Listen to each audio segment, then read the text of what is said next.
Good evening, I'm Amanda Nowlin-O'Banion. Welcome to the National Book Awards at Sam Houston State University. We are here tonight to celebrate the best in contemporary American literature. The three writers you will hear this evening are working at the top of their genres. This program, National Book Awards on Campus, exists as a joint project of Sam Houston State University and the National Book Foundation to expand the reach of literature and promote reading in the United States.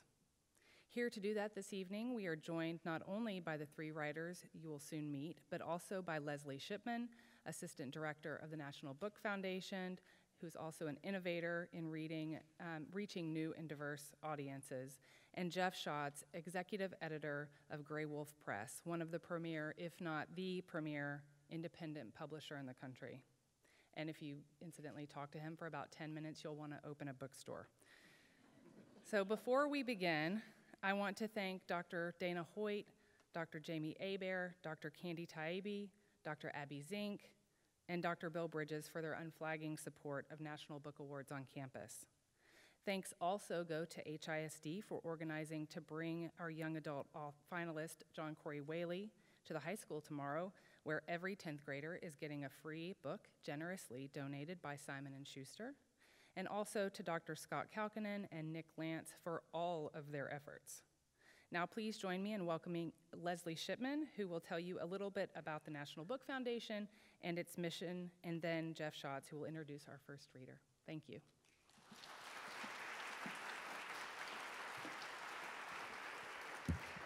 Thanks, Amanda, and thank you. Thank everyone for coming this evening. On behalf of the National Book Foundation, I'd like to thank our gracious hosts here at Sam Houston University for inviting us back this year. In particular, Dr. Scott Kalkinen, Nick Lance, and Dr. Dana Hoyt, and especially, and I'm going to embarrass her a little bit now, the amazing Dr. Amanda Nowlin-O'Banion, who is the reason the National Book Foundation is here in Huntsville in the first place. I met Amanda years ago through the novelist Angie Cruz, who was running our Book Up program in Brazos Valley. Amanda fell in love with the program and brought it here, running it single-handedly and making it the success that it is today. When she learned about our National Book Awards on campus program, she again reached out to us and made it happen. Her devotion to this community is clear in her actions. Please join me in thanking Amanda for all of her hard work.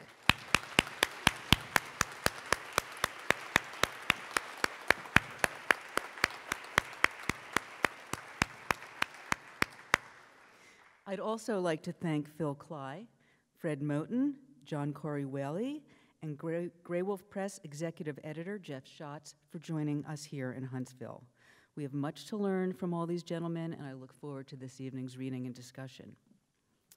Most of you who know the National Book Foundation know us for the National Book Awards, which strive to identify the best books published each year in 4 categories: fiction, nonfiction, poetry, and young adult. Our mission is to celebrate the best of American literature, to expand its audience, and to enhance the cultural value of great writing in America. And the awards are one way we accomplish this.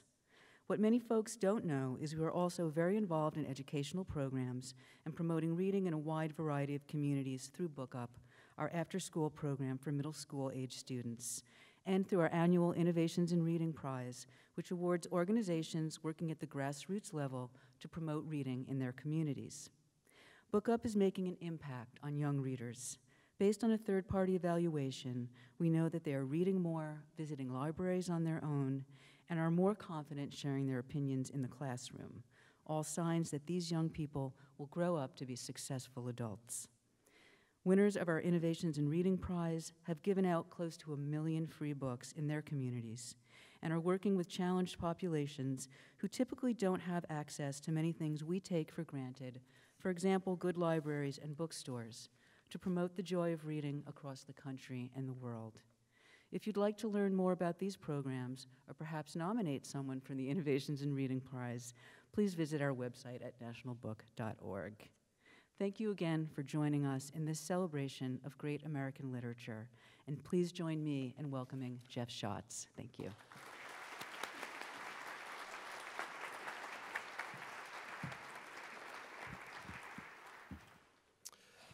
Thanks for being here. It's a huge honor for me to be here, to be among all of you and to be among these three distinguished and terrific writers. I think you're in for a treat tonight. I'm Jeff Schatz, executive editor at Graywolf Press, and editors tend to be invisible and maybe prefer to be invisible. But when the National Book Foundation asks you to do something, you do it. I'm delighted that Leslie Shipman at the National Book Foundation contacted me and asked me to be here, so thank you so much, Leslie, and thanks from afar to Harold Augenbraum, the National Book Foundation director as well. And I'd like to add a huge thanks to everyone else's, to Amanda Nowlin-O'Banion here at Sam Houston State, who's just been a tremendous host and is clearly a local hero, and they should put a 37 or 67 foot tall statue of her alongside just one idea.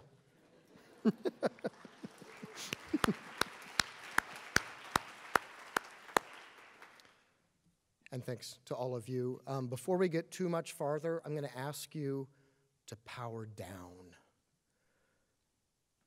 your devices and power up your attention, or at least pretend to do these things while you live tweet this event.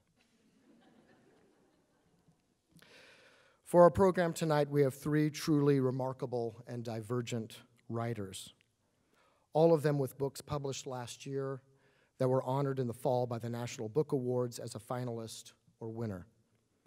John Corey Whaley, Fred Moten, and Phil Klay. I will very briefly introduce each of them. We'll hear each of them read, and then we'll go to the game show host part of the evening and move over to the living room here for some conversation and grilling. To John Corey Whaley. Our first reader is the excellent John Corey Whaley, one of the bright and true stars of new writing for young adults and writing for everyone. Whaley's first novel, the award-winning Where Things Come Back, came out in 2011, and he was selected that year by the National Book Foundation as a top 5 under 35 author. I think Corey is still under 35, which is marvelous. His second book, the perfectly titled novel Noggin, was a finalist last year for the National Book Award for Young People's Literature.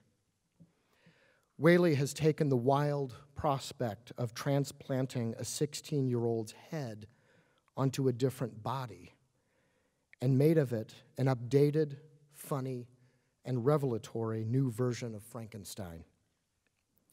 Like Mary Shelley's classic, Whaley's novel uses speculative medical science to show us not how technologically advanced we have or might become, but how our humanity still makes us who we are, that we are still making sense of our minds and our hearts and the time we are allowed together.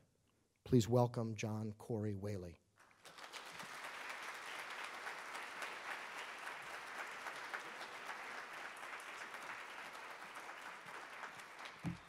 I'm going to hire Jeff as my personal introduction guy for everything I ever do again. Thank you so much, and thank you so much for having me here. It's fantastic to be in Texas. I love Texas. I lived in Dallas for about 8 months. Don't do that. And live there longer? No, but I've been fed very well since I got here, so thank you. And I'll be back soon. I'm going to read 4 very brief sections from Noggin. The first chapter is very small, and it sort of establishes the entire plot, so I'm going to just dive right in. All right. I'm already lost in my own book. Okay. Chapter 1, Advanced Studies in Cranial Reanimation. Listen, I was alive once, and then I wasn't. Simple as that. Now I'm alive again. The in-between part is still a little fuzzy, but I can tell you that at some point or another, my head got chopped off and shoved into a freezer in Denver, Colorado. You might have done it too. The dying part, I mean, or the choosing to die part anyway. They say we're the only species on the planet with the knowledge of our own impending doom. It's just that some of us feel that doom a lot sooner than expected. Trust me when I tell you that everything can go from fine and dandy to dark and depressing faster than you can say acute lymphoblastic leukemia. The old me got so sick so fast that no one really had time to do anything but talk about how sick he got and how fast he got that way. And the chemo and the radiation and the bone marrow transplants didn't do anything but make him sicker, faster, and with much more ferocity. They say you can't die more than once. I would strongly disagree. But this isn't a story about the old me dying. No one wants to hear about how I told my parents, my best friend Kyle, and my girlfriend Kate that I was choosing to give up. That's a story I don't want to tell. What I do want to tell you, though, is a story about how I suddenly found myself waking up in a hospital room with my throat sore, dry and burning, like someone had shoved an entire bag of vinegar-soaked cotton balls down it.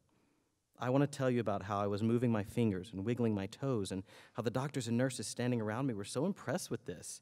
I'm not sure why blinking my eyes earned a round of applause and why it mattered that I was peeing into a bag, but to these people it was like they were witnessing a true miracle. Some of the nurses were even crying.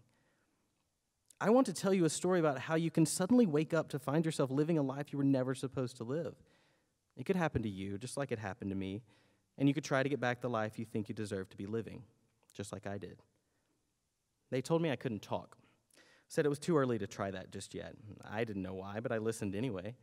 My mom and dad walked in, and she cried big tears, and he went in to touch my face, and the nurse asked him to wait, asked him to please step aside until they were sure everything was working okay. They gave me a small whiteboard and a marker and told me to write my name. I did, Travis Ray Coates. They asked me to write down where I live. I did, Kansas City, Missouri. They asked me to write down my school, Springside High. They asked me to write down the year. I did. And then the room got suddenly quiet. And even though it was bright and clean and I could smell medicine and bleach, I knew something was wrong. This is when they told me that they'd done it. They'd gone through with the whole cranial hibernation and reanimation thing. They'd actually gone and cut my head off.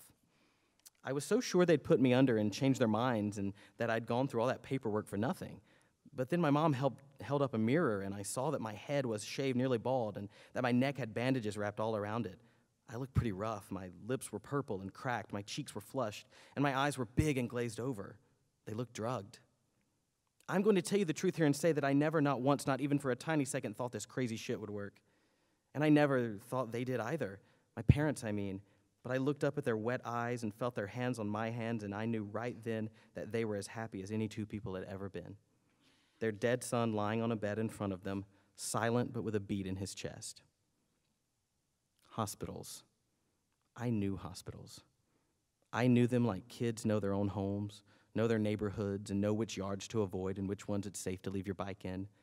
I knew a nurse was only allowed to give you extra pain meds if a doctor had signed off on it, but that getting an extra Jell-O only took a few smiles and maybe a joke or two, maybe a flash of the dimples. And like a factory, a hospital has its own rhythm, sounds from every room that collide in the air and echo down into your ears and repeat themselves, even in the nighttime when the world wants so bad to appear silent and quiet and peaceful. Beeps, footsteps, the tearing of plastic, spinning wheels on carts, Wheel of Fortune on the neighbor's TV. These were the sounds I died to, and these were the ones that welcomed me back. A world so noisy you have to lean up a bit to hear the familiar doctor as he tries to speak over it all. And just as you were starting to get used to the light, you have to close your eyes to hear him. A world that looks almost exactly the same as the one you closed your eyes to before, so much the same that you think about laughing because you got so close to being done with it all. Until you finally hear the doctor as he speaks a little louder this time. Welcome back, Travis Coates. All right. And now I'm going to read a little section from chapter 5.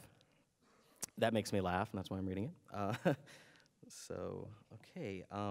This is the day before he goes back to school, which is pretty clear, because it says, the day before I went back to school, I found out that there is an urn containing my ashes hidden in the closet of the guest bedroom.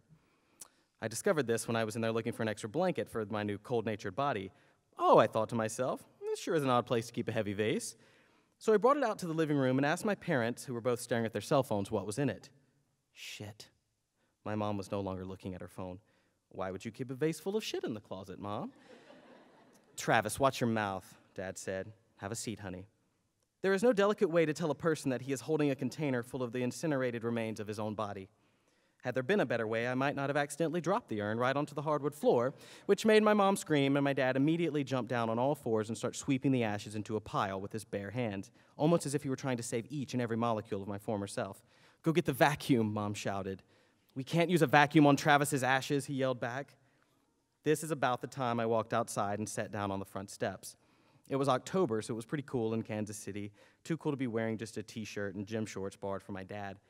I still didn't have any clothes, or much else for that matter, so they'd planned to take me shopping later that day. I was guessing that dropping my leftovers all over the living room floor had slowed things down a bit. Ashes. I don't know why I was so surprised.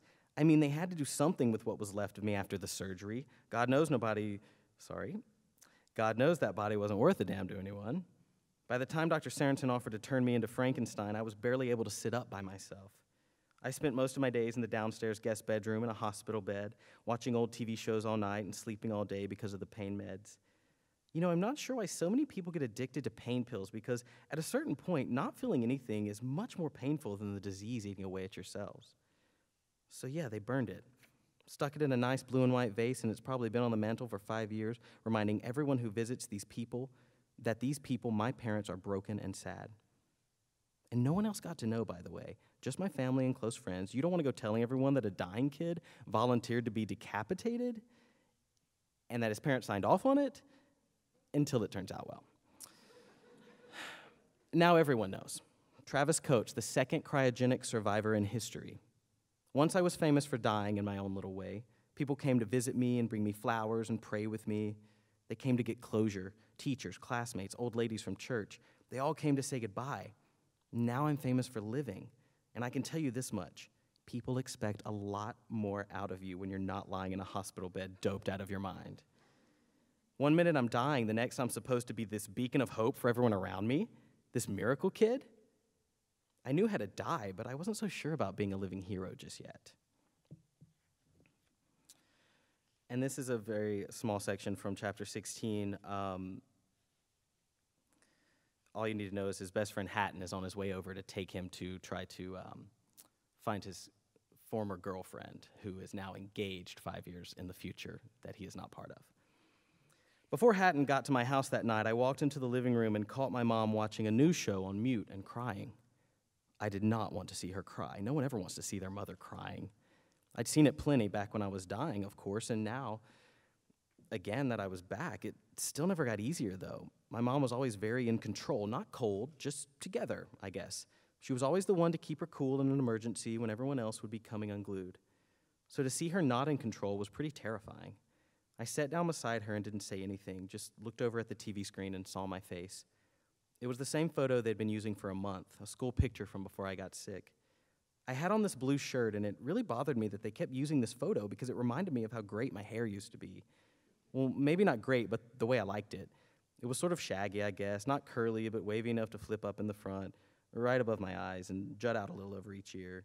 And that smile I had, I looked so dumb with my teeth, with no teeth showing, just this smirk that like I didn't have a care in the world, like I didn't know it was all about to change. They just won't let up, will they? I said to Mom. I thought I'd get used to it by now, she said, never averting her eyes from the screen. Yeah, well, they'll eventually run out of things to talk about, I guess. What's going on today? There's this group of people in Florida saying you and Lawrence is the other survivor, saying you and Lawrence could be the second coming. The second coming? Of Jesus? Like we're both Jesus? That doesn't even make sense. They've been holding up pictures of you and having prayer meetings, and they claim all these people have been healed since you came back. I haven't healed one person, Mom, promise. I held my hands up in surrender, and this made her laugh. She paused for a minute and turned to look at me. She reached over, smiled a little, and tugged at a clump of my hair from the side of my head. It's growing out pretty fast, yeah? She asked. I guess so. I'm never cutting it, ever. Hippie. Yep, that's me. Travis, can I ask you something? Sure, Mom. Are you afraid? Of what? Are you afraid it's all a dream? Sometimes I wake up in the middle of the night and I have to go make sure you're still in your room. Creepy, I said. I was about to cry, so humor was my only defense. And when you were gone, she paused. She was about to lose it. I thought about bailing, but my new heart wouldn't let me. No, it's too embarrassing. Please, I said, tell me. When you were gone, we used to keep your door closed, and anytime I walked by it, I'd knock and I'd wait for you to open it. It sounds so stupid now. I know it does, but once I started doing it, I couldn't stop. I'd just give it a little knock, wait a few seconds, and then go about my day. That's pretty sweet, Mom. It wasn't sweet. It was the saddest thing I'd ever heard in my life. I wanted to go up and shut myself in my room so she could knock on the door and see me open it 1,000,000 times. It was so easy to forget how many days they'd all spent without me. I can't imagine going that long without seeing her or Dad. I can't imagine not hearing their voices. I wonder if they ever forgot my face, if maybe they had to get photos and not forget me. All right, one last section. And this is shortly after he has convinced his best friend Kyle, from 5 years previous, who came out of the closet to him when he was on his deathbed, and who is still in the closet when he comes back, and has told no one else but the kid who died. He's just convinced Kyle to be himself, or encouraged him to. Kyle told me he was planning on coming out to his parents that weekend. He said his mom would probably cry a little, but would eventually realize the perks of having a gay son. He said she always hated his girlfriends anyway. And his dad would give him a hug and awkwardly tell him to be safe or something like that. Kyle said he felt guilty for how easy he knew it would be to tell them and for how hard he knew it was for others. I didn't mention Kate. I wanted him to say everything he needed to say, and I wasn't quite sure how he'd react to the situation. I sure didn't want him to know that what my real plan was and that I had no intention of being her friend and every intention of making her fall in love with me all over again. He'd say I was ridiculous and immature and selfish. Maybe he was right, but I was also in love. So logic and maturity weren't all that important to me. I dreamed that night that Kate and I were lying on my roof, and we kissed and held hands, and her head was resting on my shoulder. Mostly it felt just like before, like we could pretend the years away, or she could.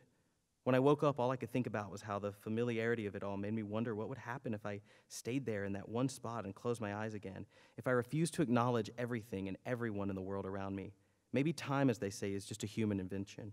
Maybe I never really left because leaving wasn't possible. Maybe we're all on a string, and maybe our past selves are on that string, and our future selves are too, and maybe Jeremy Pratt's there. Jeremy Pratt is his body donor. And maybe Jeremy Pratt's there. Maybe he's there lying awake at night and wondering if his family will be okay after he dies.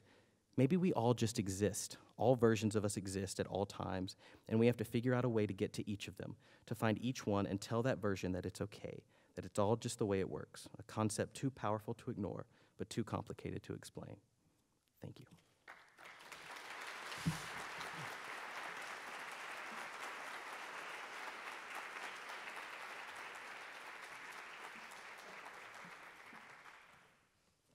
I have a 6-year-old and a 4-year-old, and I'm already waiting to read them Noggin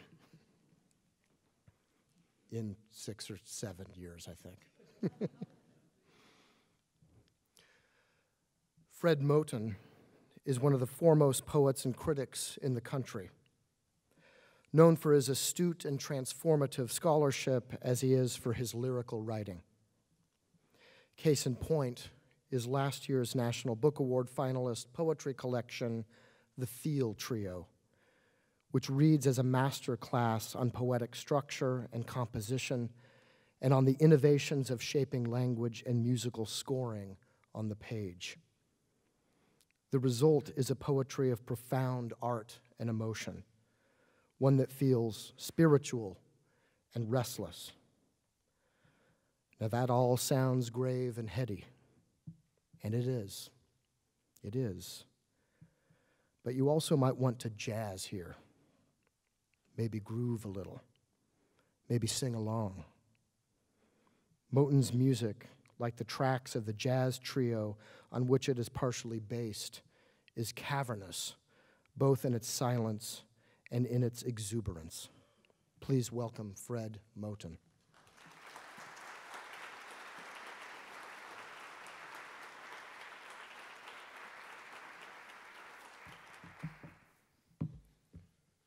Thank you very much.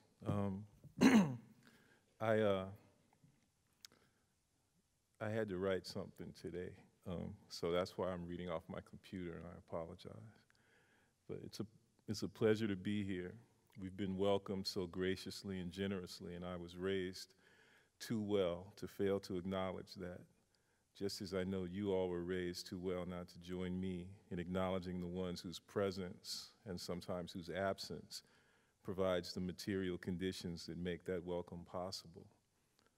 The Seenies and the Bedes tribe, who lived here, and the Alabama, Coushatta, the Natchez, the Nagadoches, the Comanches, Lipins, and Tonkawa tribes who traded here before the land was settled, the enslaved people who worked that land, and the enslaved people who still work on it today, the ones who built many of the walls of this campus, and who live inside the walls of the prison so close to this campus as to make the distinction between it and the prison seem capricious and arbitrary. The deep and genuine hospitality of the folks who live here and who have been so nice to us since we've been here has made it possible for me to articulate and ask some questions that I realize are fundamental to what I've been thinking about and trying to write about for 30 years. These questions animate the field trio, especially the final section of the book, which is called I Ran From It But Was Still In It. I shamelessly stole that phrase from the minister who presided at the funeral of my friend John Moore's uncle. It was a typical black funeral, a funeral of transplanted Southerners stranded in Los Angeles. And the preacher, no longer having to worry about the soul of John's uncle, whose insurance policy had already been honored, was trying to help us get ours in order.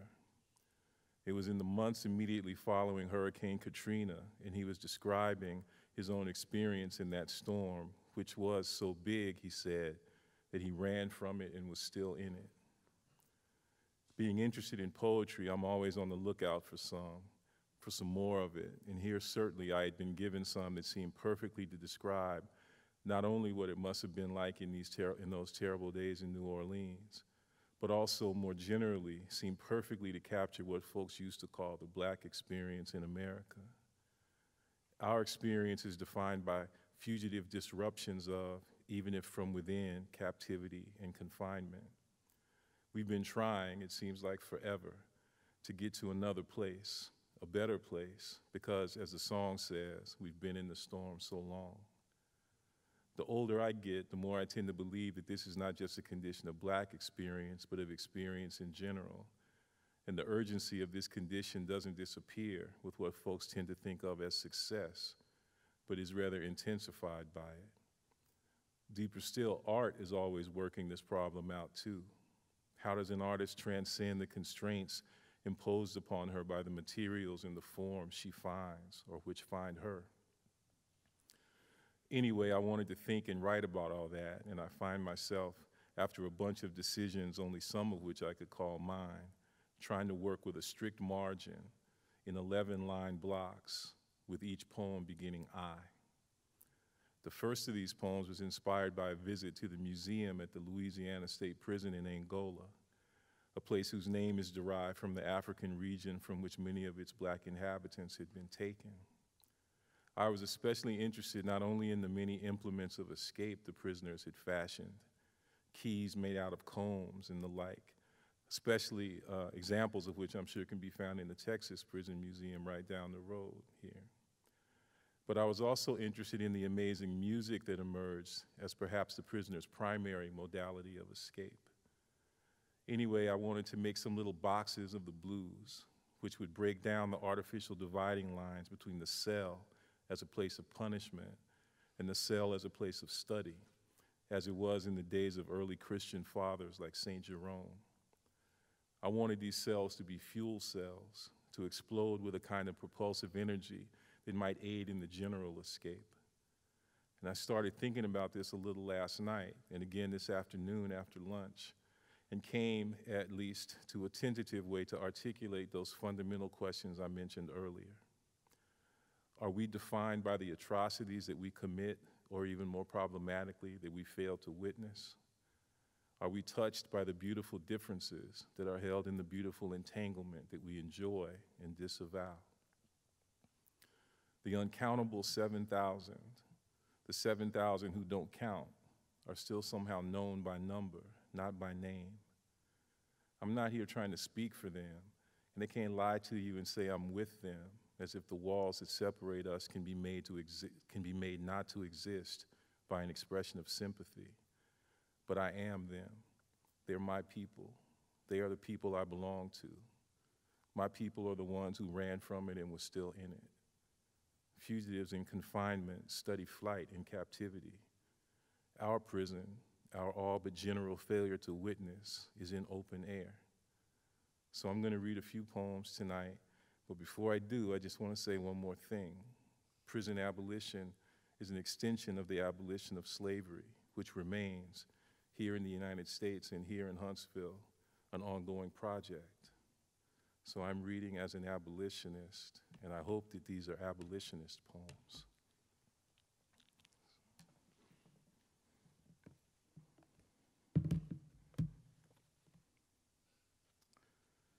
I come from around to just above Angola escape. Song is homeless for running away inside. Make us clear the stumps and squats and raise shit up on a brutal echoed bottom. We don't feel comfortable till we step until and in public-private clubs. Then the fish scent hit the air that we turn over. Then we take the latest thing up to bring back new things. Then move secret in the city that repeated every time we come and send. Then curve the gated embouchure and a key made out of combs to amuse you with flavor. Then solfege at the poor theater. Then reels, but for real, we don't play, but curl up in boxes. I found the cover art for the aftermath. This head is a whole other studio. Dispose is unreal, but this phrase is too distant. We was all set to run. Fall was reset to run. But hey, Mr. Man, how you?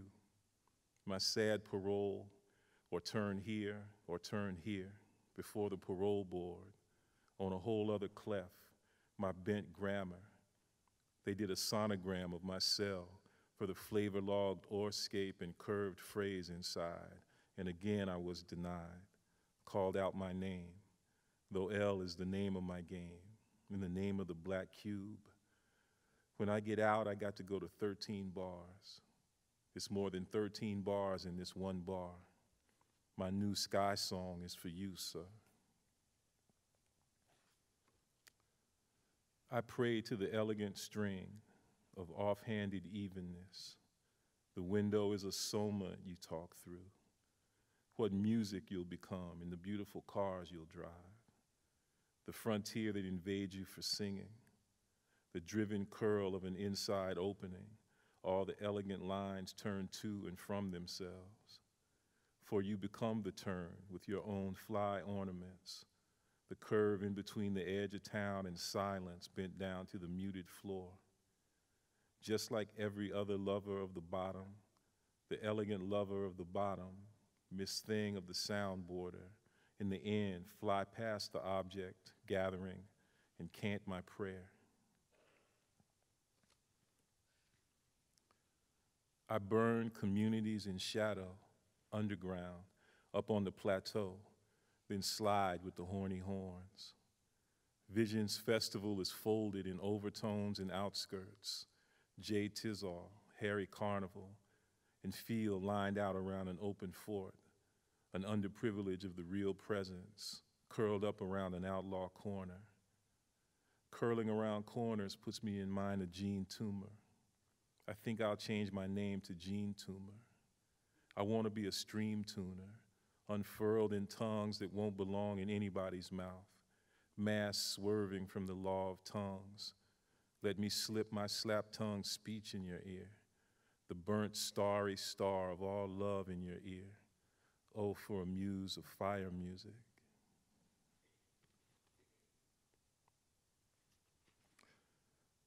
I run with code that's a matter of tone. The way Avery Brooks keeps happening to Platt as a haunted orator in tall gestures. That low tone, so come with it, you got it. Another degree of freedom, not enough to get us from the screen to the woods, but that code. My brain is fly because it holds me. Thin, won't curl, then shell, but won't curve in panic for the mystical kernel. My city beside the river of deep-ass rivers for 100 miles, and the underground too heavy to count, like Spartacus. This is my teacher's blue-black portrait, turned away when the jam is paused, in depth and pitch to ornament my cell. I got something that makes me want to shout.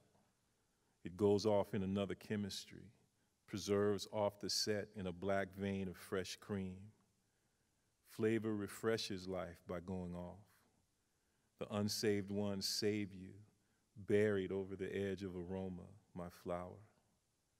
Atmosphere seems so clean now, we can really get together. I got something that tells me what it's all about. My world is such a beautiful place. Every sound is curled up in my arms, then the band drives her to the rainbow edge. Look, my soul looks back. Soul, tell me how to save that burning getting over. I got soul, and I'm super bad.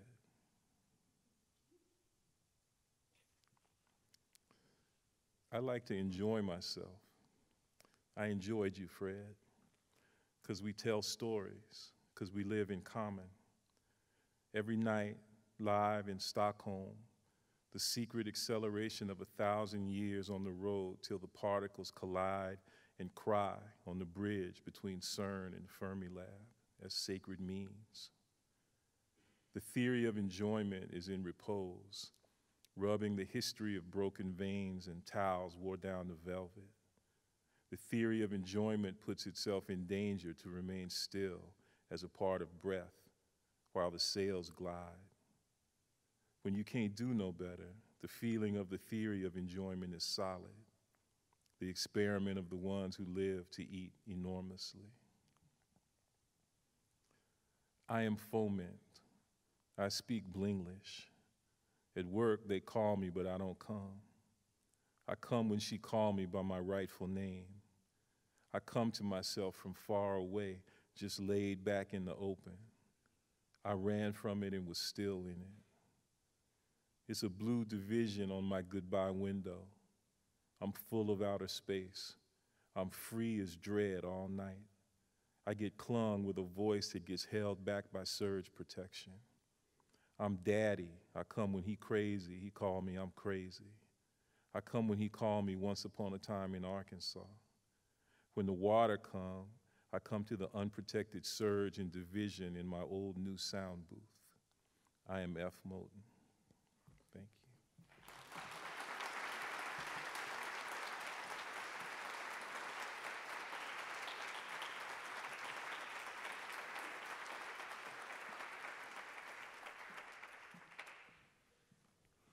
That was really remarkable, Fred. Thank you.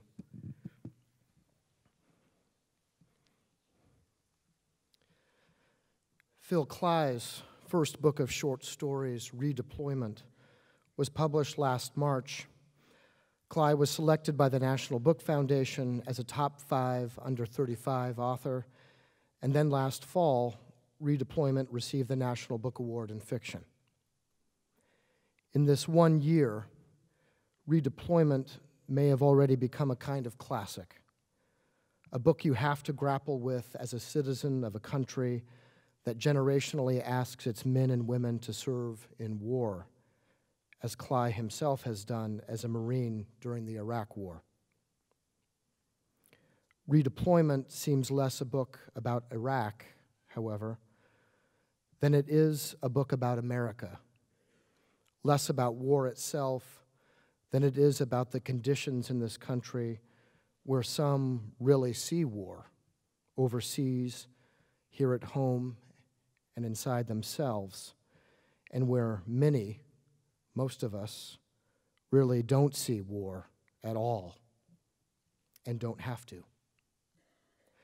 That disparity plays in Klay's remarkable stories as a kind of vertigo by which our veterans must live their lives while both at war and then as they return home. Please welcome Phil Klay.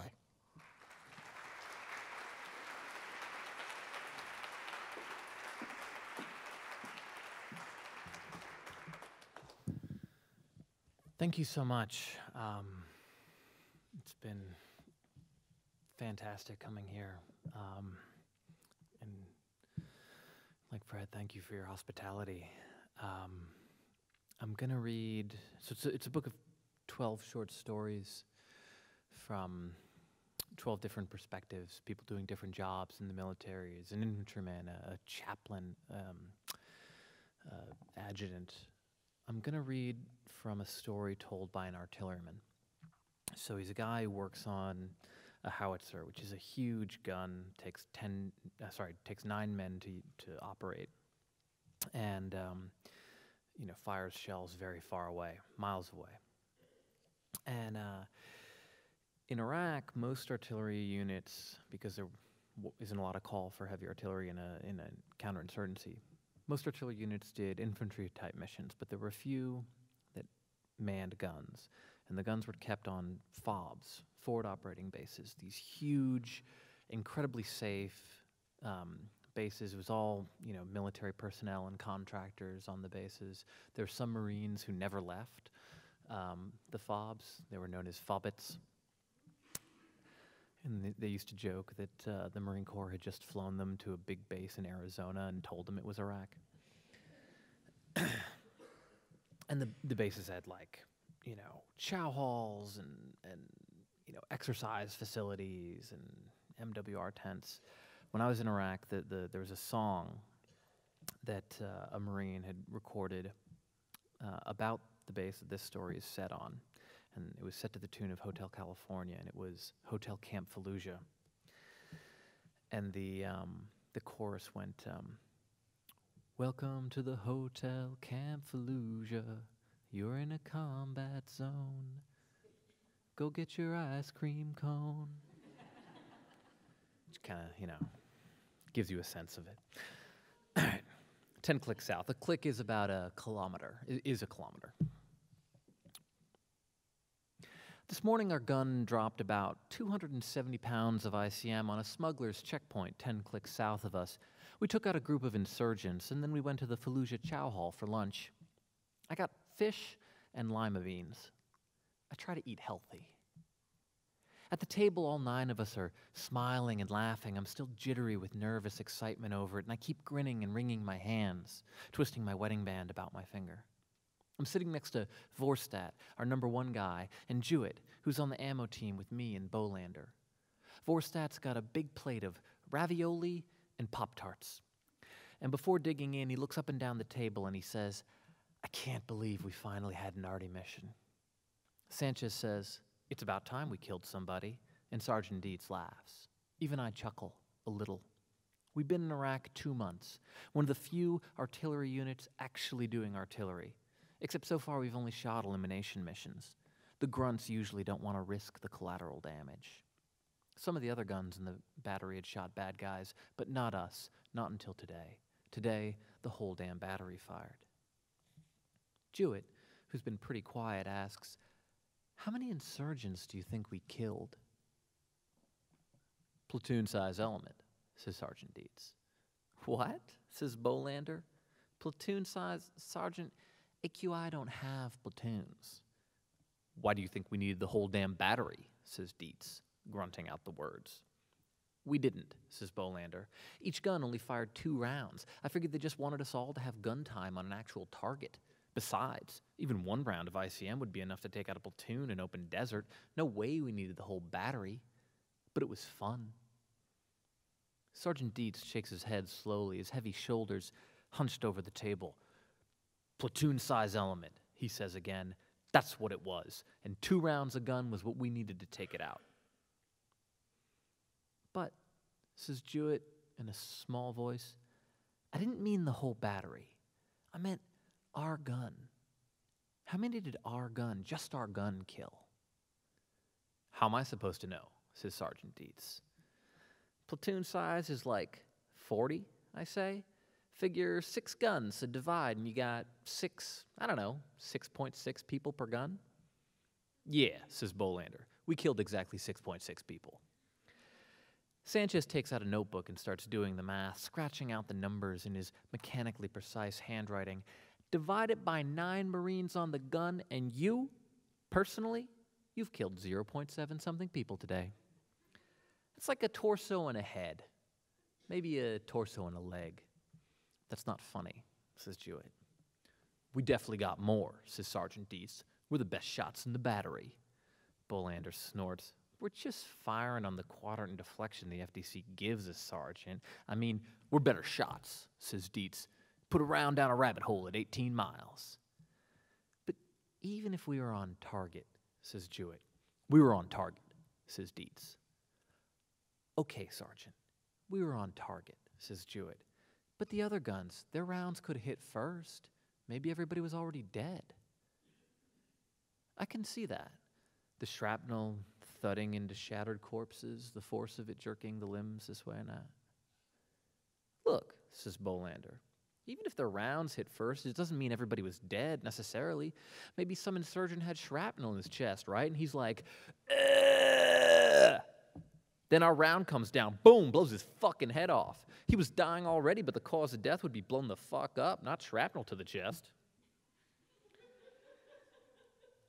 Yeah, sure, says Jewett, I guess, but I don't feel like I killed anybody. I think I'd know if I killed somebody. Nah, says Sergeant Dietz, you wouldn't know. Not until you'd seen the bodies. The table quiets for a second. Sergeant Dietz shrugs. It's better this way. Doesn't it feel weird to you, says Jewett, after our first real mission to just be eating lunch? Sergeant Dietz scowls at him, then takes a big bite of his Salisbury steak and grins. Gotta eat, he says, with his mouth full of food. It feels good, Vorstadt says. We just killed some bad guys. Sanchez gives a quick nod. It is good. I don't think I killed anybody, says Jewett. Technically, I'm the one that pulled the lanyard, says Vorstadt. I fired the thing, you just loaded. Like I couldn't pull a lanyard, says Jewett. Yeah, but you didn't, says Vorstadt. Drop it, says Sergeant Dietz. It's a crew-served weapon. It takes a crew. If we used a howitzer to kill somebody back in the States, I say, I wonder what crime they'd charge us with. Murder, says Sergeant Dietz. What are you, an idiot? Yeah, murder, sure, I say. But for each of us, in what degree? I mean, me and Bolander and Jewett loaded, right? If I loaded an M16 and handed it to Vorstadt and he shot somebody, I wouldn't say I'd killed anyone. It's a crew-serve weapon, says Sergeant Dietz. Crew-serve weapon. It's different. And I loaded, but we got the ammo from the ASP, I say. Shouldn't they be responsible too, the ASP Marines? Yeah, says Jewett. Why not the ASP? Why not the factory workers who made the ammo, says Dietz, or the taxpayers who paid for it? You know why not? Because it's retarded. The lieutenant gave the order, I say. He'd get it in court, right? Oh, you believe that? You think officers would take the hit? Vorstadt laughs. How long you been in the military? Sergeant Dietz thumps his fist on the table. Listen to me. We're gun 6. We're responsible for that gun. We just killed some bad guys with our gun. All of us. And that's a good day's work. I still don't feel like I killed anybody, Sergeant, says Jewett. Sergeant Dietz lets out a long breath. It's quiet for a second, then he shakes his head and starts laughing. Yeah, well, all of us except you, he says. So, the narrator is thinking this through, and he walks down to the gun line. The gun line's a 2-minute walk. As I get closer, the palm trees thin out into desert, and I can see the Camp Fallujah post office. Here the sky expands to the edge of the horizon. It's perfectly blue and cloudless, as it has been every day for the last 2 months. I can see the guns pointing up into the air. Only guns 2 and 3 are manned, and the Marines are just sitting around. When I got here this morning, all the guns were manned, and everybody was frantic. The sky was black with just a touch of red bleeding in from the rim of the horizon. In the half-light, you could see the outline of the massive, 40-feet-long, dark steel barrels pointed into dark morning sky, and below them the shapes of the Marines hustling about, checking the guns, the rounds, the powder. In the daylight, the guns shine crisp in the sun. But early this morning was dark and dirty. Me and Bolander and Jewett stood in the back right, waiting by the ammo while Sanchez called out the quadrant and deflection they were giving to gun 3. I'd put my hands on one of our rounds, the first one we sent out. Also, the first I'd ever fired at human targets. I'd wanted to lift it up right then and there, feel the heft of it tug on my shoulders. I'd trained to load those rounds. Trained so much I had scars on my hands from when they'd slammed on my fingers or torn my skin. Then, Gun 3 had fired 2 targeting rounds. Then, fire mission, battery, 2 rounds. Then Sanchez had called out the quadrant in deflection, and Sergeant Dietz had repeated it, and DuPont and Coleman, our gunner and A-gunner, had repeated it and said it and check it, and had Sergeant Dietz check it and Sanchez verify. And we got round and time, and Jackson had gotten powder, and we moved smooth, like we trained to. Me and Jewett on either side of the stretcher holding the round, Bolander behind with the ramming rod. Sergeant Dietz checked the powder and read, 345, white bag. Then to Sanchez, charge 5, white bag, verified. We moved in with the round, up to the open hatch, and Bolander shoved it in with the ramming rod until we heard it ring, and Vorstadt closed the hatch. Sanchez said, hook up. Dietz said, hook up.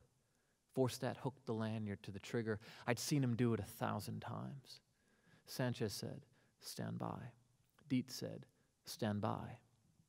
Vorstadt pulled out the slack in the lanyard, holding it against his waist. Sanchez said, fire. Dietz said, fire.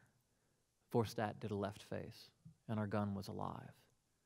The sound of it hit us, vibrating through our bodies, down deep in our chests and in our guts and in the back of our teeth. I could taste the gunpowder in the air. As the guns fired, the barrels shot back like pistons and reseated, the force of each round going off, kicking up dust and smoke into the air. When I looked down the line, I couldn't see 6 guns. I just saw fires through the haze, or not even fires, just flashes of red in the dust and the cordite. And I could feel the roar of each gun, not just ours, as it fired. And I thought, God, this is why I'm glad I'm an artilleryman. Because what's a grunt with an M16 shooting, 5.56, even the 50 cal, what can you really do with that? Or the main gun of a tank. Your range is what? A mile or 2, and you can kill what? A small house, an armored vehicle? Wherever we were dropping these rounds, somewhere 6 miles south of us, those rounds were striking harder than anything else in ground warfare. Each shell weighs 130 pounds, a casing filled with 88 bomblets that scatter over the target area. Each bomblet has a shaped explosive charge that can penetrate 2 inches of solid steel and send shrapnel flying over the battlefield. Putting those rounds down range takes 9 men moving in perfect unison.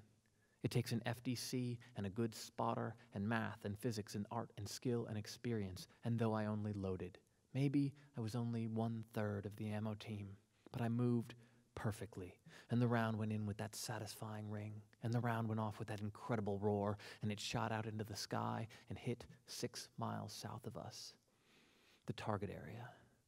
And wherever we hit, everything within 100 yards, everything within a circle with a radius as long as a football field, everything died. Vorstadt had the lanyard unhooked and the breech open before the gun had fully reseated, and he washed the bore with a chamber swab, and we loaded another round, the second I had fired at a human target that day, although by this point, surely, there were no more living targets. And we fired again, and we felt it in our bones, and we saw the fireball burst from the barrel, and more dust and cordite went into the air, choking us with the sand of the Iraqi desert. And then it was done. Smoke surrounded us. We couldn't see beyond our position. I was breathing hard, taking in the smell and taste of gunpowder, and I'd looked at our gun, standing above us, quiet, massive, and felt a kind of love for it.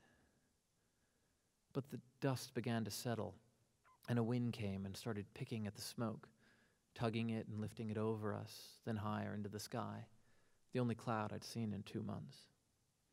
And then the cloud thinned, disappearing into the air, blending with the soft red Iraqi sunrise. Now, standing before the guns with the sky a perfect blue and the barrels piercing up into the air, it doesn't seem as though any of it could have happened. No speck of this morning remains in our gun. Sergeant Dietz made us clean it after the mission was over, a ritual of sorts for our first kill as Gun 6. We'd taken apart the ramming rod and the cleaning swab, attach the two poles together along with a bore brush and drench the brush in CLP. Then we'd all stood in a line behind the gun holding the pole and in unison and rammed it through the bore. And then we'd repeated the process, and black streaks of CLP and carbon snaked down the pole, staining our hands. We'd kept at it until our gun was clean. So there's no indication here of what happened, though I know 10 clicks south of us is a cratered area riddled with shrapnel and ruined buildings, burned out vehicles and twisted corpses. The bodies. Sergeant Dietz had seen them on his first deployment during the initial invasion. None of the rest of us have. I turned sharply away from the gun line. It's too pristine. And maybe this is the wrong way to think about it. Somewhere, there's a corpse lying out, bleaching in the sun. Before it was a corpse, it was a man who lived and breathed and maybe murdered and maybe tortured. The kind of man I'd always wanted to kill. Whatever the case, a man definitely dead. And I think that's good. Thank you.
Can everybody hear us?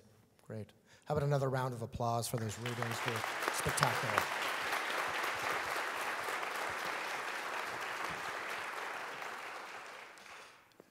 And welcome to our living room here for us to talk a little bit here about these three marvelous books. I feel like we should call you the Field Trio over there.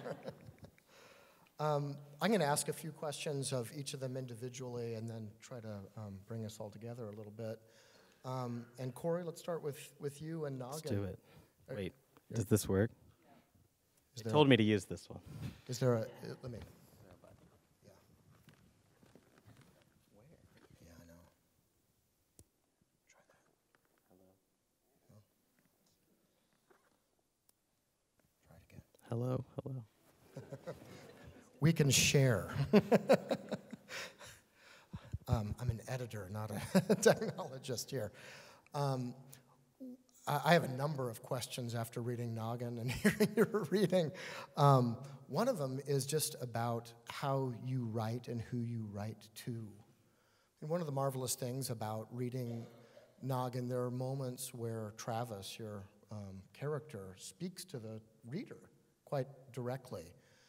Who do you see your reader being as you're writing? And this goes to the question of writing what the National Book Awards call young, literature for young people. But it strikes me certainly as a novel that is for anyone. And as we know in the publishing industry, more and more adults are reading YA literature. Do you have them in mind as you're writing, or are you mostly looking for that 16-year-old?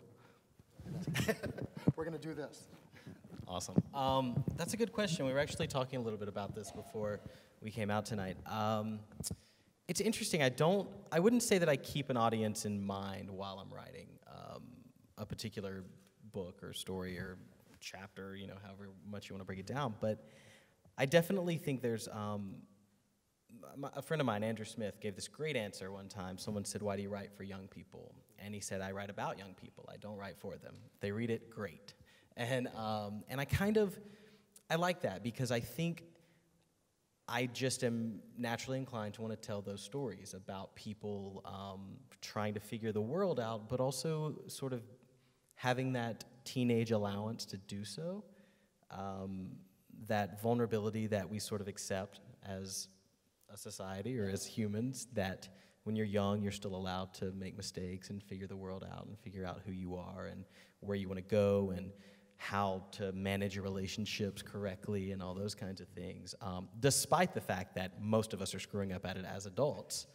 I think, at least from my perspective, telling those stories through younger people who I feel like most of us tend to lend a certain amount of forgiveness to because of their age and their just situation, I think that actually, and what I hope that that's doing is opening my stories up to more people of any age, sort of like you said, is that we all share having been teenagers before.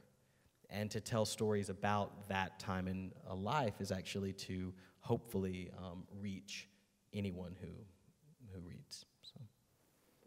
Thank you. We're going to pass the mic a little bit. It is such a surprising, kind of big-hearted, universal kind of story with that, and yet it's also speculative, or it touches on science fiction or medical science fiction elements.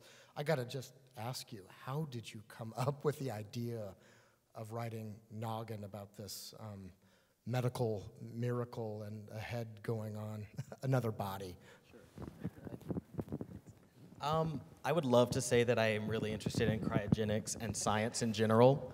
I'm not.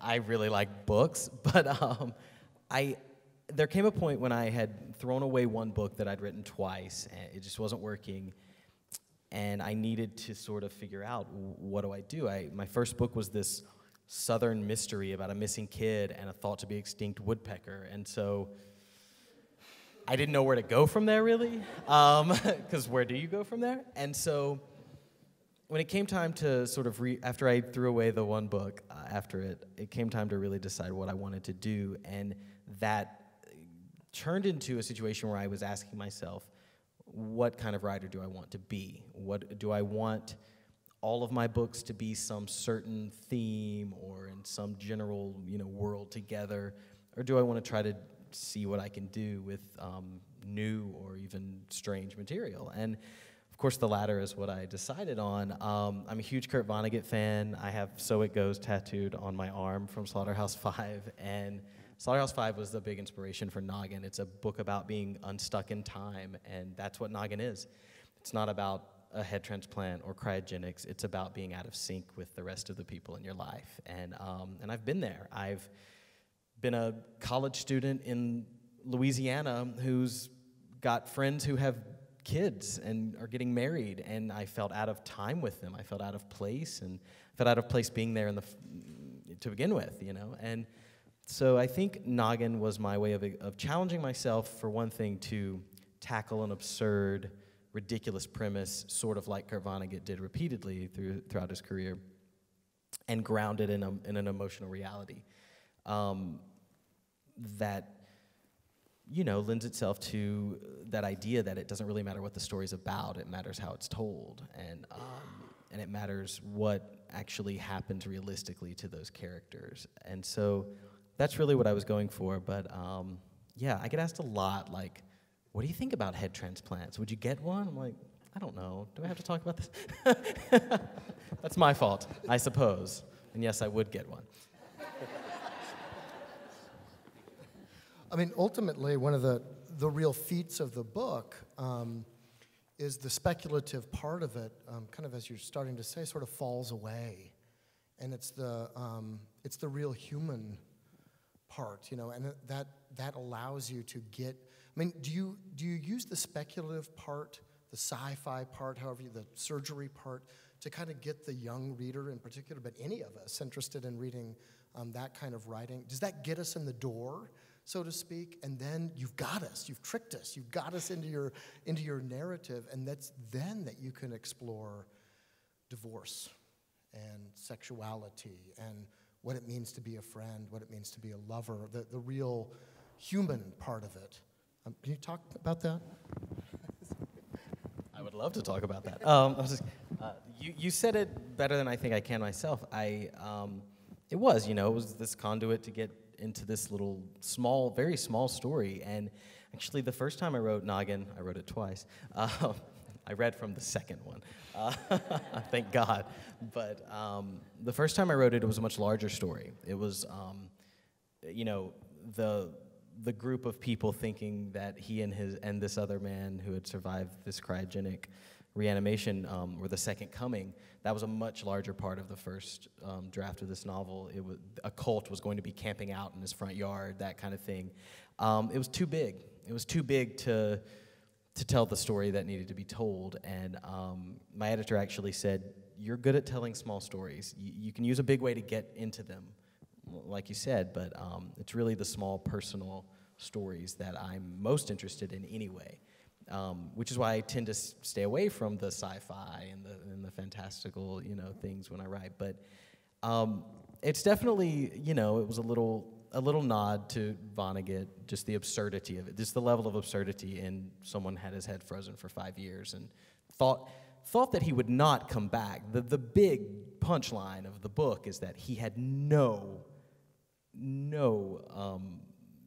concern at all that he would have to live again. He was signing off by volunteering for this very experimental, very dangerous thing, and of course wakes up and that's not what happened. So I don't know. I just think that in itself says a lot about what I want to write about. Maybe just how ridiculous life is, and it doesn't really need those huge stories to be really strange and very surprising. So I do get a really big kick out of seeing the cover, though. It's ridiculous. And I mean, it's totally, to me, this book is just like one big,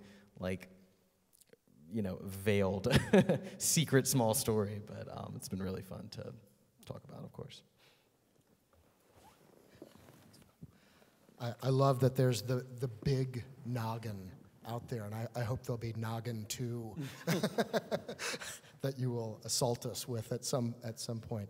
Let me turn to you, Fred, a little bit. I am absolutely fascinated and enamored with your poetry as music and what happens on the page of the Field Trio, and I'd love to just ask you how you score music on the page as a poet. Big question, just a little question. Well, I think it's William, one of the great American poets of the 20th century, William Carlos Williams, used to say that a poem is a thing made out of words. So some parts of that are, you think of it as like a sculptural kind of thing. So some of it is just wanting to make a certain kind of shape, a certain kind of visual shape that, I haven't figured out a way to make them three-dimensional yet, but someday maybe we'll figure that out. But at least in terms of the sort of two-dimensional flat space, you just kind of have an idea about how you might want it to look.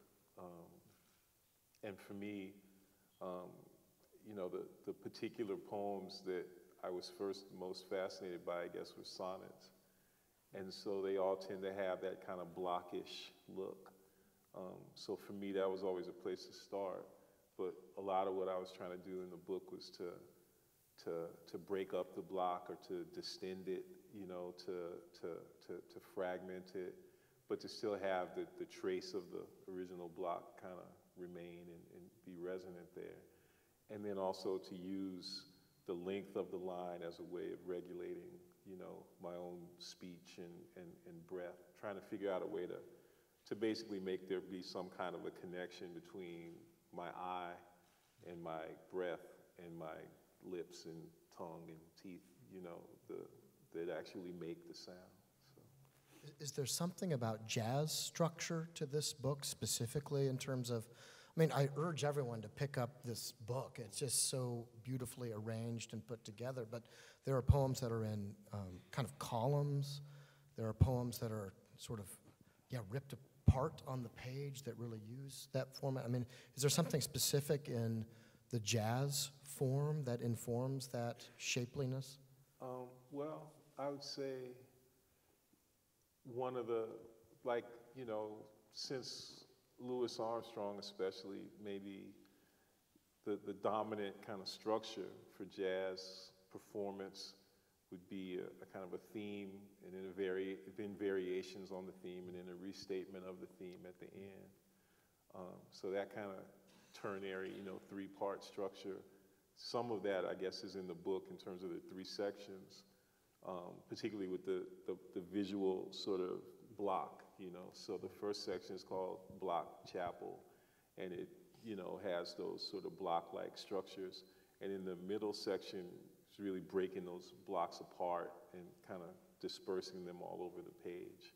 And then the third section kind of brings the block back, tries to sort of recoalesce them. So that kind of does correspond, I guess, to the music stuff. But I mean, I don't really play an instrument. I would love to. You told us you play the bass now. Come on. But that's not what anybody who's heard me would say. You know?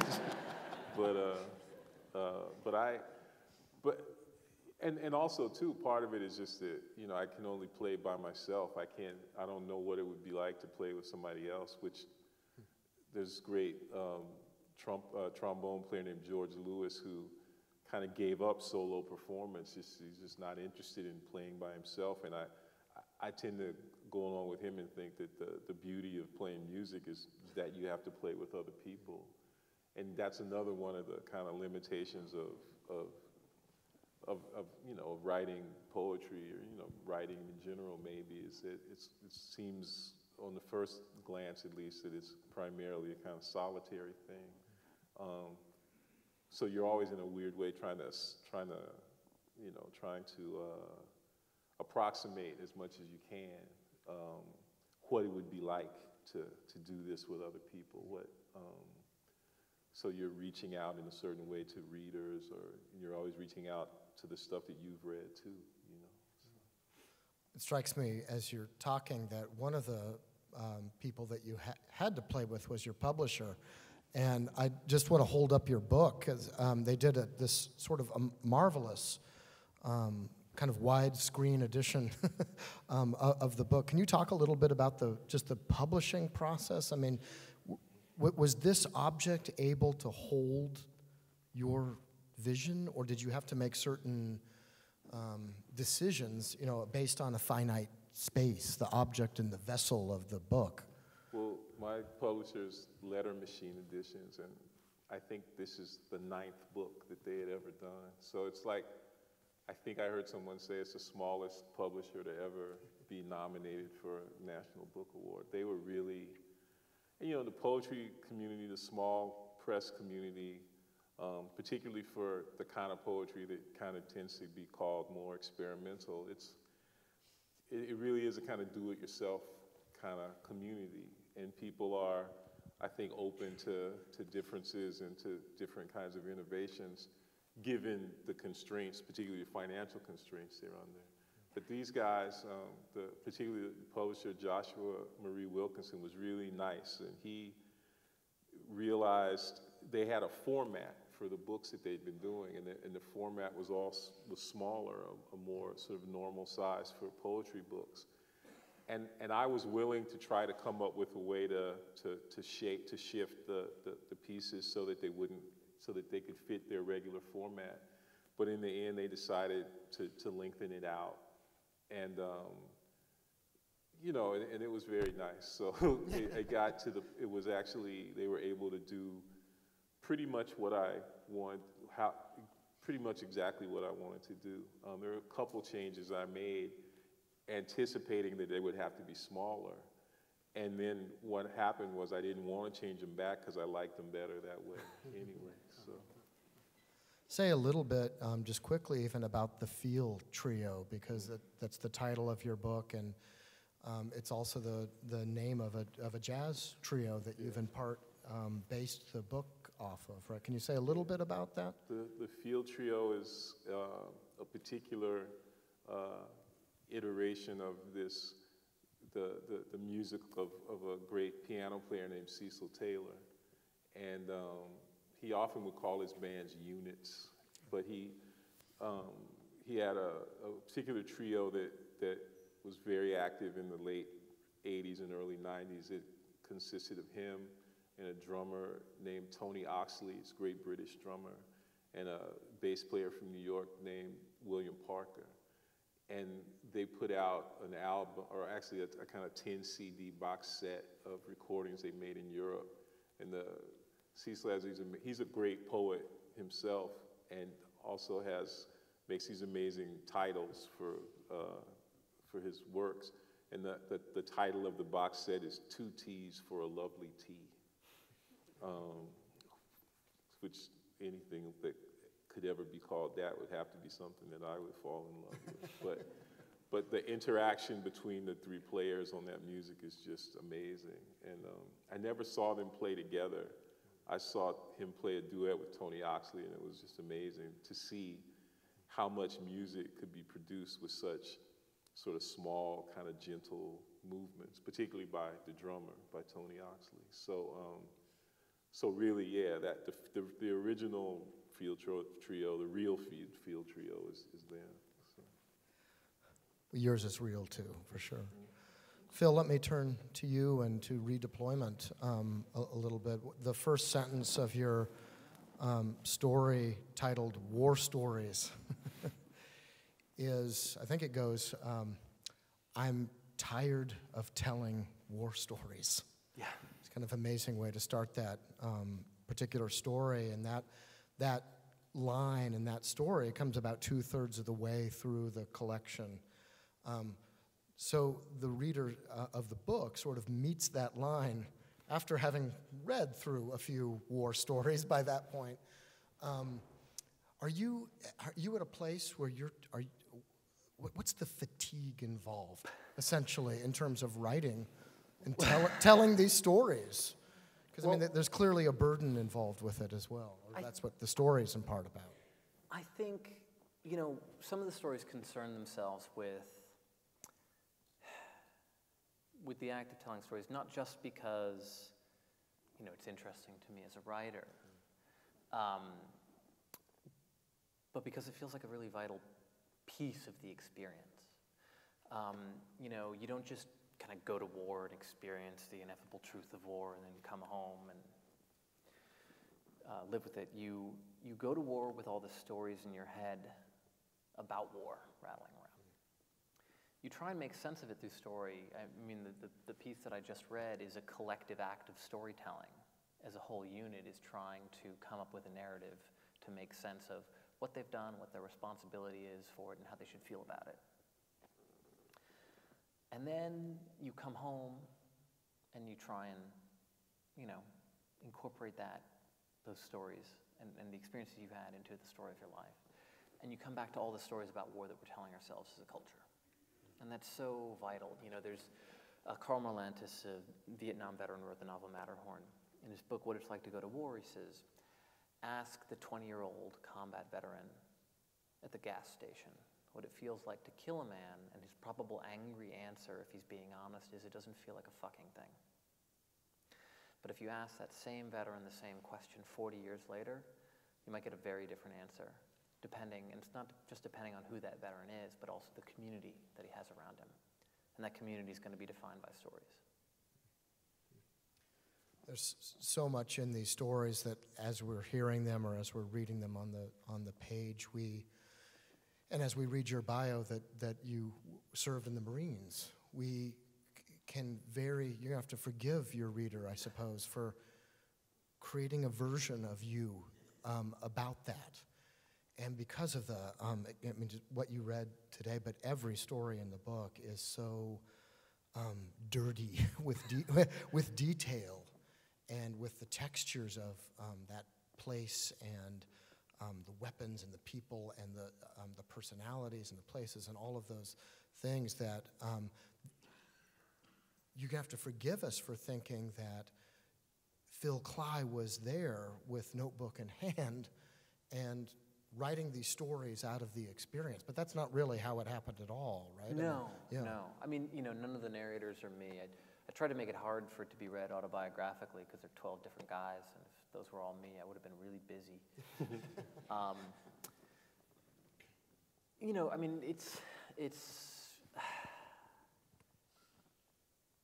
you take things from various places. You take things from something strikes you in books about war, from your own life, stories that you're told, things that you saw or experienced, yes, but also, The Good Soldier Schweck, which is a World War I novel by a Czech anarchist, or Georges Bernanos' The Diary of a Country Priest, which is a novel not about war, but,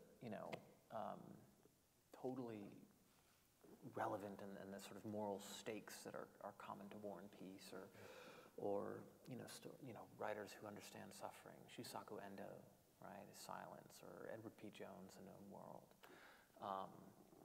And you try and make an experience that feels true to the details, that understands the way that, the details are important, right? It's not just hardware. There's an if you talk to one of the veterans who got the M16 early on in Vietnam, it's the M16 and the M14 was not a trivial. It's not a difference of one numeral. It mattered life and death, but at the end of the day, what you're really going for is the kind of emotional truth that by putting these things together and pressing and creating circumstances that allow you to challenge your characters. For me personally, I feel like I get at something much more raw and honest than sometimes even when I'm writing nonfiction about myself. Redeployment is a book that has, in part from the National Book Award, but has received sort of extraordinary attention. New York Times top 10 books of the year. President Obama read it and made a statement about the book. I mean, I think it's fair to say this is a book that has hit the culture in a large scale and significant way, and yet I can't help but think that reading through the reviews, reading the award citations, and hearing President Obama talk about your book, a lot of different people want this book to be a particular thing to them. Whether that is an anti-war book, or whether that's a pro-military book, or so on. Other than the work of art that it is, as you think about the book hitting the culture, so to speak, what do you want it to be? What do you see it being in that regard? And how do you respond when you hear these people sort of making this book into something that maybe you didn't intend it to be? Well, everybody comes with their own response to the book, and that's great, actually. There's some responses that you don't want that are, but I think one of the things that really struck me when I came home, and I was a staff officer, I was not doing anything really intense, but you very much have this sense of what is happening. The stakes are huge, right? There are people dying. The policy decisions that we all make as citizens, right? The political decisions we all make. At the end, the end point of that is lives, right? The cost is measured in lives, and. So I lived next to a trauma facility, and in Iraq, and sometimes I'd go in, and I remember early on in the deployment there was a suicide truck bombing, and there were injured families coming in. I'm carrying a stretcher with like a young Iraqi kid who's riddled with shrapnel. And midway through my deployment, I'd seen a Marine die there, and then I was flown back to New York because you get 2 weeks leave. You can go anywhere. I wanted to go home. And I remember walking down Madison Avenue and just feeling like this is not a country at war. It does not feel like that. And so you get back, and the discussions about war seem so abstract and so removed. And even when you become a veteran, because I left the military and then went and lived in New York. It's very easy, I found it very easy to slip away from actually thinking about it in a real sense because, you know, living in a country that doesn't feel like it's at war, except that I know people who are going over time and time again. Sometimes something very bad happens to them. And so there's this thing happening in the culture, and I felt like there was so much missing. I wasn't sure what it was, but writing is how I figured that out. And it's my offering to the conversation, right? And I don't, you know, and so people reacting to it in different ways and having disagreements about it, and that's what I want. Thanks. To all of you, let's try to open up here a little bit. I mean, part of the pleasure of an event like this and this conversation is we've been saying this for the last 48 hours, but just you're very different writers in terms of the way you use the page and use narrative, who you're writing for, all of those kinds of questions. As a writer, but also as a reader, do you find that you learn a lot from reading really different writers from yourself? Or do you kind of try to find examples of writers who might be in your same style or genre or way of thinking about certain things? Do you learn differently from different or like-minded writers? Corey? Yeah, I think, is this working? Oh my God. I saw him fix it. Okay. Yay. Hooray. I have a voice. I don't know the question. You got to go again. I'm so distracted by the microphone. What I asked, now I've forgotten it. Different books. Okay, I got you. Yeah, got you. All right, sorry. So I think I seek out different kinds of storytelling, for sure. I'm very much inspired by new ways of telling stories, or just not even new ways, just different ways. I just finished a graphic novel a couple weeks ago, and I'm in. Like, I want to do a graphic novel now. Like, it took one. You know, I've never really gotten into them, and I just think it's very. I don't know. I think it can be very inspiring to find something that you kind of want to challenge yourself to try to not emulate, but at least be brave enough to try something in that same sort of,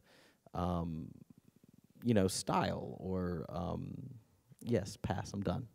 That's my answer. Fred? Oh yeah, I mean, well, anytime I read fiction, anytime I read a novel, I know I'm reading something that I could not do and I don't even try, you know. Why not? I just don't have the attention span, you know. And the older I get, the worse it gets now. I wouldn't be able to, I have trouble remembering my own kids' names at this point, so.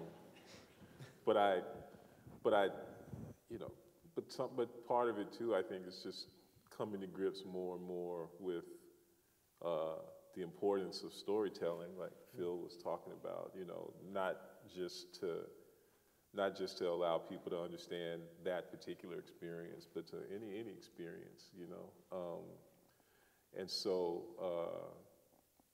trying to figure out not so much how to produce a kind of smoothly arced narrative, but really to try to create little accents for a larger story that you're not the only one telling, you know, I suppose. Well, I mean, the whole reason that I like reading in the first place is to be pushed out of my universe, right? I mean, that's how you grow, right? And there's a whole industry of, you know, like, you know, if you're left wing, like, you know, read these news sources and get these, and just people going, you're so right about everything. And if you're right wing, you know, there's another, and it's just like, you are so right, and they are so wrong. And I'm always looking for the person to unsettle me. Whether that be in terms of ideas or just a world that's very different or form. So yeah, always. One thing that is common among all of us is we're all gentlemen. up here on the stage, and I am not a gentleman. not Corey. Yeah. Sorry. But I think, I was thinking about the National Book Foundation's mission in terms of creating new readers. And there's a lot made these days about boys and men reading or lack thereof of reading. And as the father of two little boys, I keep wondering, what will they be reading? Other than Noggin, what will they be reading? How do we? I'm just invested and interested in this question of, first, to your own work, do you feel like you're writing toward that question of a male readership? And are there certain things that we can do as writers or people in the writing community to ensure that our boys and men are reading? Small question there. Corey, My maybe first? Oh, God, particularly okay. you, because I think there is something about young readers of the age that you're writing toward, particularly, where is reading cool or not is a big question that they're grappling with. Yeah, this still isn't on, is it?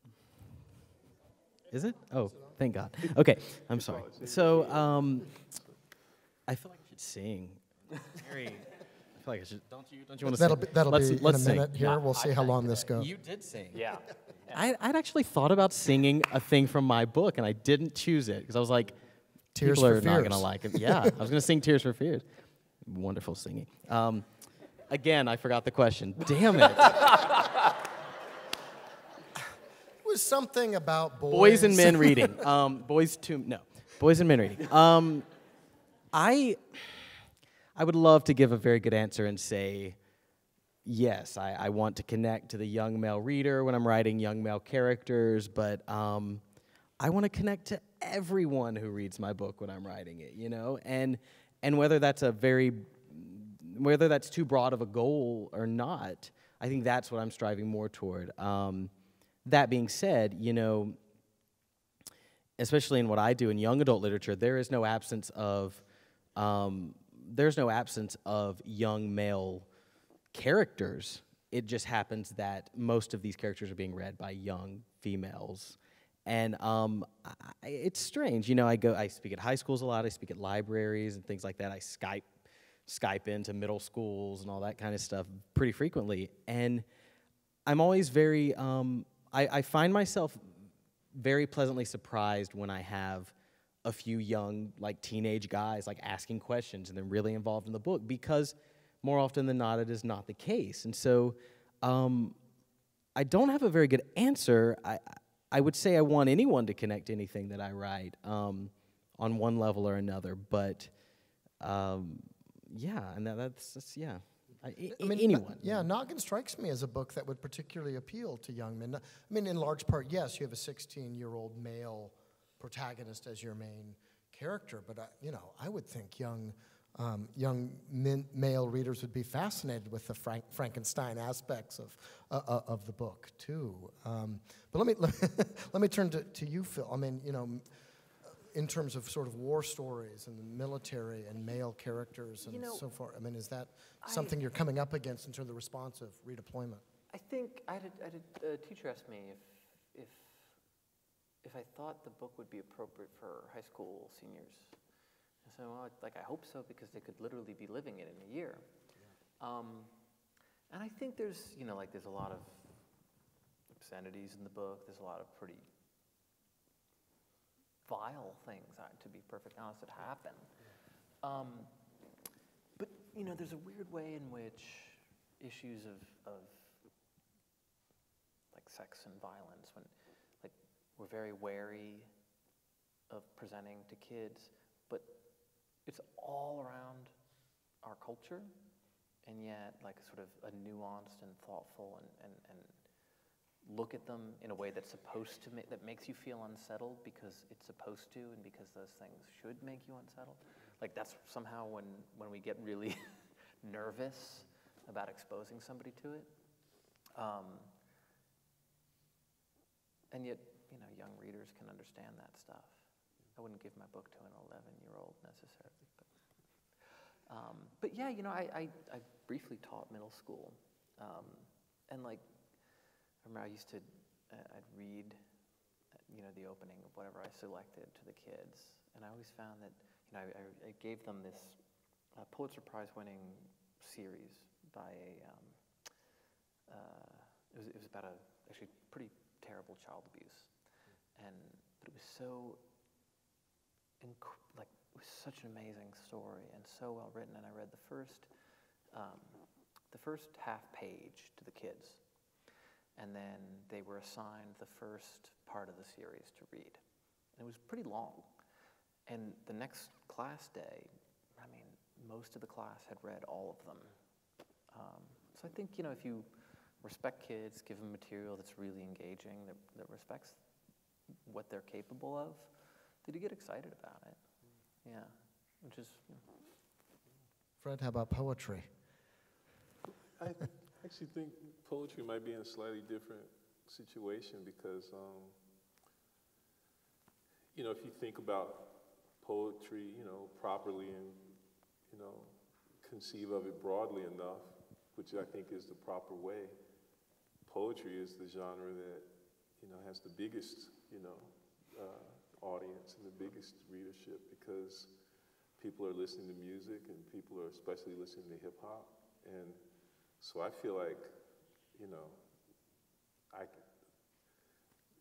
most of the young boys I know and can imagine have these really intense, kind of intimate relationships with poetry, actually. It might not be the kind of stuff that I'm writing, but by the same token, a lot of the stuff that I write is also, influenced by and is emerging from that same world, So I think maybe the big thing would be to try to create a situation in which the poetry that people are actually engaged with in an everyday basis isn't understood to exist in some separate realm from the poetry that they don't engage with, and I think it's possible to do that, One last question, and we'll let Scott take us out, but most writers love talking about other writers. What should we be reading? Fred? Well, oh man, it's I think, I can't, 18 names just came to me, but if I had to pick one person today for whatever reason, the writer whose work I come back to a lot, maybe more than any other writer right now, is great speculative fiction writer named Samuel R. Delany. I just think he's amazing. The books I particularly love are this series of sort of fantasy sword and sorcery novels that he wrote in the 80s. The first volume of which is called Tales of Navarion, and these are amazing books. Phil? I like Delany too. Well, when you're talking about hip hop, I was thinking about Gerald Manley Hopkins. He's not a hip hop artist, but Hip Hopkins. Yeah. But I love Gerald Manley Hopkins for the same reason that I love Biggie Smalls. Just amazing attention to the rhythms of language and what you can do with it, and just the way that you can get sound to mimic feelings of ecstasy. It's fantastic. And I'm reading Alice Munro right now, so we'll say Alice Munro because she's incredible. Corey? I'm going to plug my friend Andrew Smith. I talked about him earlier, the guy who said I write about teenagers, and he does it really damn well. And he has a book called Grasshopper Jungle, and it is ridiculously amazing. It's about the end of the world and pretty much everything else. And he pulls it off, and it's really fantastic. So that's going to be my plug. Thanks to all three of you so much for being here, for being in conversation. Scott, we turn it over to you.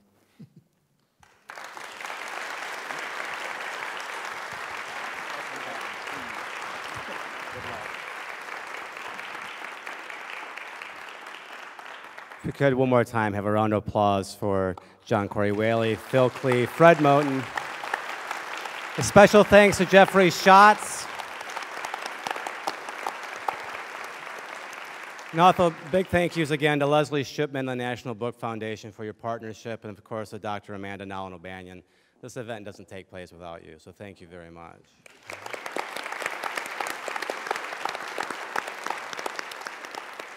My father and grandfather are both retired ministers, and this would be the part of the service where we have the benediction.